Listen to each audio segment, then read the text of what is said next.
We are going to run through a push day according to science. This entire training program that I'm uploading is completely science based. So it goes push, pull, legs, day off, push, full body pull, and then day off. Now, we done the full body pull in the prior video, so please go back and check that out. But this is the very first push day, push one. You're going to see movements in this that complement the movements in the second push day. So it's all encompassing. Throughout the week, we will train muscles in the lengthen range and the fully shortened. So this is going to work so well for helping you build muscle, helping your understanding of why movements are programmed a specific way. I can barely say that. And without further ado, look, we're just going to dive straight into this. Boom. First exercise on push day is going to be a standing calf raise because everybody needs to hit their calves more often, and prioritizing and putting them first is the best way to make them grow. And as you can see, my calves have absolutely exploded because I hit them first at the start of most sessions now.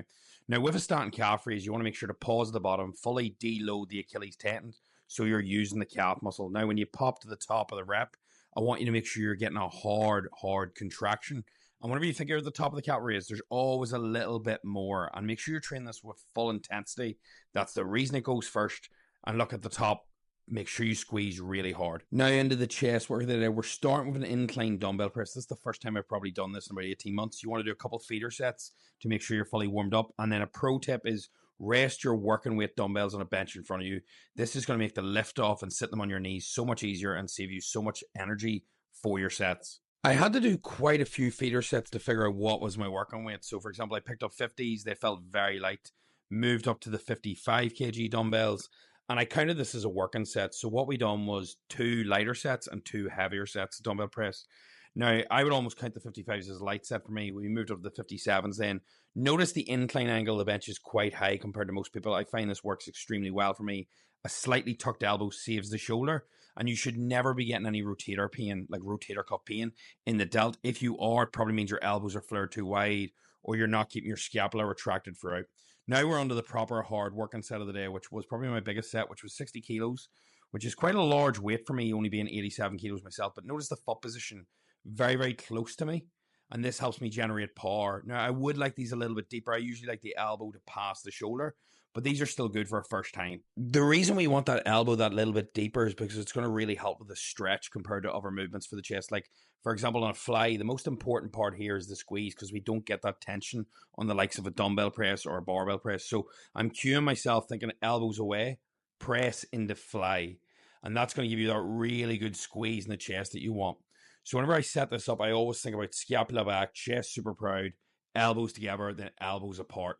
Really, really key to keep the feet planted and generate the power from the foot up. People talk about junk volume, but realistically, we shorten the chest there with the fly and we also lengthened it fully with a press. So that's the chest fully covered. If you've trained hard to failure with the amount of sets that are given here, you will grow, and that's more than enough because you're hitting the chest in all angles. Now we're going to move on to triceps. We're just focusing on fully lengthening the tricep in this session because in the other push day, we're going to fully shorten it. So for a lengthening movement, we want something where the elbow is a round head height and the hand finishes behind the head. So we went with katana extension. Now, if you don't have the option of cuffs, you can use an overhead rope extension. The main cues here are being slow and controlled. But the reason we pick cuffs is because the line of force for the cables lines up with the arm, and this makes it far safer on the elbows. And you'll notice a crack and tricep contraction. The main delt movement of the day is a behind the back cuff cable lateral. Jesus, that's a mouthful. The reason we're doing it behind the back is because you're going to get more of a stretch here that's a little bit different to any other cable variation you're going to do. And what we really want to focus on is getting the hands as far behind you as possible. This will allow you to get a big stretch in the delt, and this is going to help maximize the growth that you'll get. The delt is more like 7 heads rather than 3 than most people believe. So what you really want to do is make sure you're hitting multiple lateral raise variations throughout the week.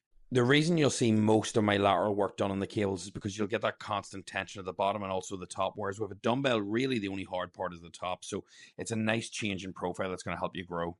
And one thing you may notice that my coach has absolutely drilled into me is you do not need exercise variation. For example, I'm doing 4 sets on the preacher here. That shortening the muscle is all I need today because I'll fully lengthen it another day. You can have junk volume by doing different movements, not just extra sets. So if you've got a really good movement, load the sets on. Now, an unreal tip for the preacher curl is never do it 2-armed. Try and always do it single arm because it'll allow you to line the shoulder, the elbow, and the wrist. And this will actually allow you to open up your chest, grab the pad, and give yourself more stability. And this will help you lift more weight and get a far better squeeze on the muscle. Biceps were always a weak point of mine, so I found prioritizing them and usually putting them first at sessions works wonders.